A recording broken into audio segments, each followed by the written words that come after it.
ஆப்பிரிக்கான்னு சொன்னா பெரிய தீவு, சின்ன கண்டம், தங்க சுரங்கம்னு ஏகப்பட்ட வரலாறு, புவியியல் விஷயங்கள் நம்ம ஞாபகத்துக்கு வரும். அந்த நினைவு பட்டியல்ல கங்காருவுக்கு கண்டிப்பா ஒரு முக்கியமான இடம் இருக்கு.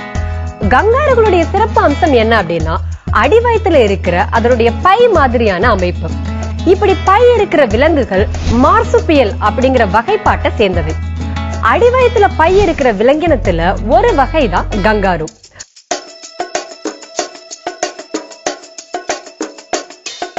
கங்காரு மாக்ரோபஸ் அப்படிங்கிற உயிரின குடும்பத்தை சேர்ந்தது.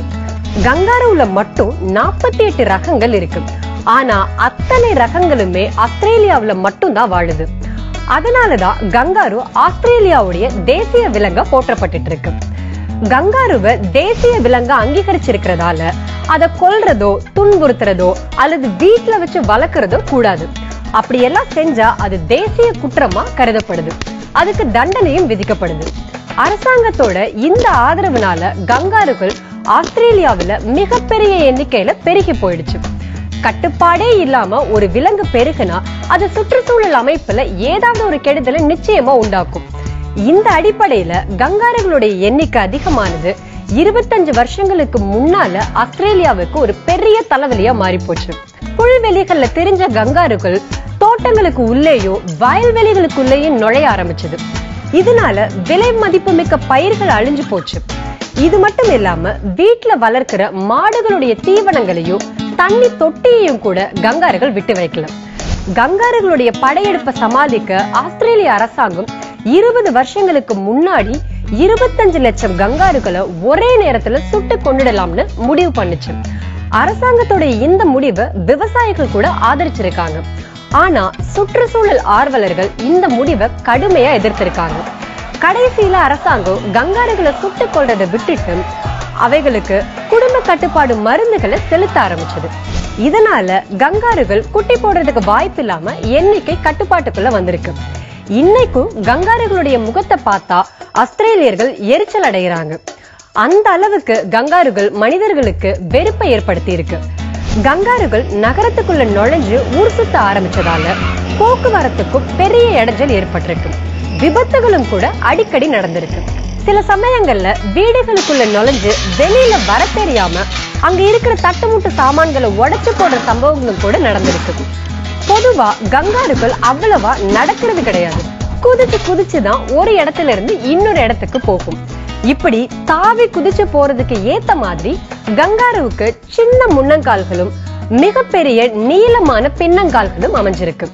தாவி குதிக்கிற இந்த கங்காருகள் தன்னுடைய வழியில குறுக்கிடுற 30 அடி ஆத்த கூட சர்வசாதாரணமா தாண்டி போயிடுமா.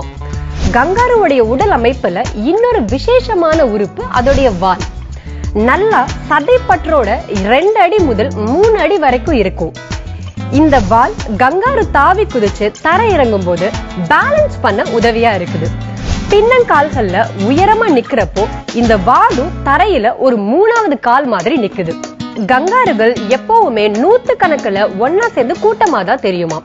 இந்த கூட்டத்துக்கு ஆங்கிலத்துல மாப் அப்படிங்கிற பெயரை சொல்றாங்க. கங்காருகள் இப்படி கூட்டமா வாழ்றதுல நிறைய நன்மைகள் இருக்கு. அதுல முக்கியமா எதிரிகள் பக்கத்துல வர்றது தெரிஞ்சா உடனே அந்த கூட்டத்துல இருக்கிற எல்லா கங்காருகளும் உஷாராயிடுமா. கங்காருகளுக்கு முக்கிய எதிரிகள் யாருன்னு பாத்தீங்கன்னா தரையில இருக்கக்கூடிய மனுஷங்க, நம்மளும் வானத்துல பறக்கக்கூடிய கழுகுகள் தான். உருவத்துல பெருசா இருந்தாலும் கங்காருகள் எல்லாமே தாவர உணவுகளை மட்டுமே சாப்பிடுற உயிரினம் அப்படிங்கிறது இன்னொரு ஆச்சரியமான விஷயமா இருக்கு. கங்காருகள் தன்னுடைய அடி வயித்துல எதுக்காக குட்டிய பாதுகாக்குது தெரியுமா? பெரிய சைஸ்ல இருந்தாலும் கங்காரு போடுற குட்டி வெறும் 750 மில்லிகிராம் எடையில தான் இருக்கும். 3/4 கிலோ எடையில பிறக்கிற இந்த குட்டிகளுக்கு பிறந்த உடனே இன்குபேட்டர் வேணும். அந்த இன்குபேட்டர் தான் தாய் கங்காரோட அடி வயித்துல இருக்கிற அந்த பை. பைக்கு உள்ளேயே கதகதப்பா இருக்கிற குட்டி 5 மாசத்துக்கு பிறகு பையில இருந்து தலைய மட்டும் வெளியே நீட்டி எட்டி பார்க்குமா. 7 மாசத்துக்கு பிறகு பைய விட்டு வெளியில வந்து கொஞ்ச நேரம் அம்மாவை மாதிரியே தானும் குதிச்சு பார்க்குமா.